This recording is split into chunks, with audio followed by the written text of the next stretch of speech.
Hello, my future birds. Welcome back to my channel. Today we are going to do lesson number 1 basic concept NAS based questions of class 10th economics.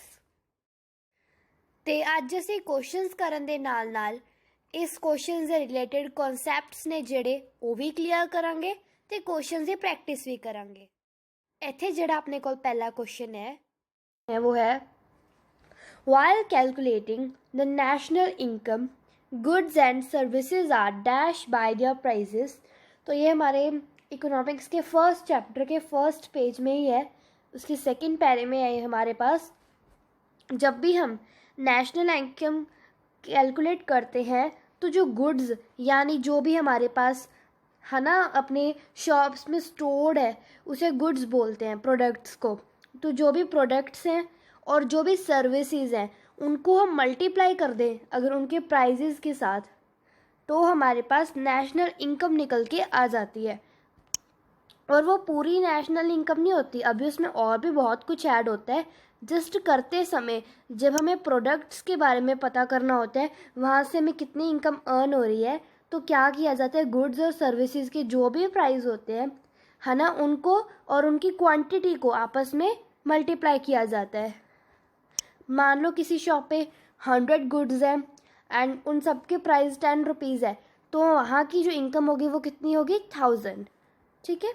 अगला है into how many senses the word consumption is used. So इसका answer आएगा 2। Consumption के paragraph में हमने देखा था कि जो कंजप्शन है वो 2 सेंसेस में यूज़ होता है। एक तो होता है एक्सपेंडिचर, है ना, जो हम खर्चा कर देते हैं। दूसरा आपको कमेंट बॉक्स में मुझे नीचे बताना है। अगला है which factor effects the consumption most. Effect यानी कंजप्शन सबसे ज़्यादा किसके ऊपर डिपेंड करती है, इनकम के ऊपर। अब कोई गरीब व्यक्ति है उसकी कंजप्शन भी कम होगी, जबकि कोई बहुत ज़्यादा अमीर है उसकी कंजप्शन भी बहुत ज़्यादा होगी। कंजप्शन है क्या कि हम अपना जो लिवलीहुड है उसे जीने के लिए क्या क्या खर्च कर रहे हैं, समझ रहे हो। लिवलीहुड यानी हमें जो भी पैसा चाहिए जीने के लिए, खाना भी चाहिए, कपड़े भी चाहिए, छोटा सा घर भी चाहिए, है ना। तो ये सब क्या है, हमारा कंजप्शन ही तो है। और वो हम अपनी इनकम के अकॉर्डिंग ही करेंगे। अगर मेरी 100 रुपये की इनकम है मान के चलो फॉर एग्ज़ाम्पल, तो मैं उसमें से लगभग 80 रुपीज़ खर्च कर दूँगी। कुछ सेविंग्स भी तो रखूँगी अपने पास, ये तो नहीं कि पूरी की पूरी इनकम बस कंजप्शन में उड़ा दूँगी मैं अपनी, नहीं, ऐसा नहीं होगा। उसके बाद है which factor affects the consumption most. अच्छा ये तो हो गया। उसके बाद है India government generally presents it's budget in the month of.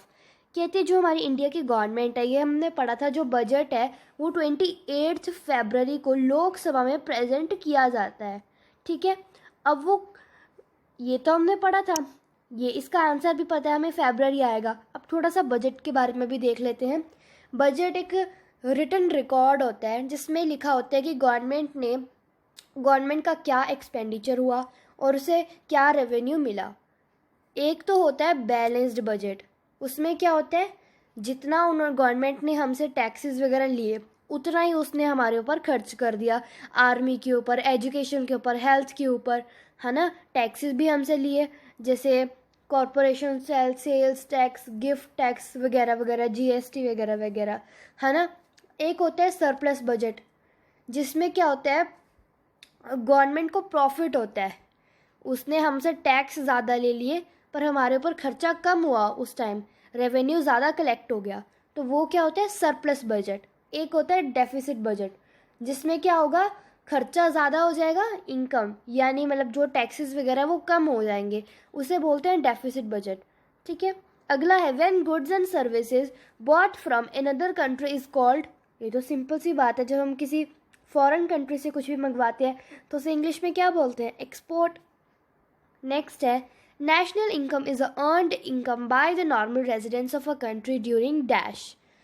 ये बात हमेशा याद रखना, इकोनॉमिक्स में जब भी टाइम पीरियड की बात हो तो वहाँ ऑलमोस्ट क्या यूज़ होता है, 1 फाइनेंशियली, 1 साल का ही होता है जो भी वहाँ पर टाइम पीरियड यूज़ होता है। ठीक है। तो जो नेशनल इनकम हम फाइंड करते हैं वो किसी भी नॉर्मल रेजिडेंट की 1 साल की इनकम होती है, जो भी उसने पूरे साल में कमाई है।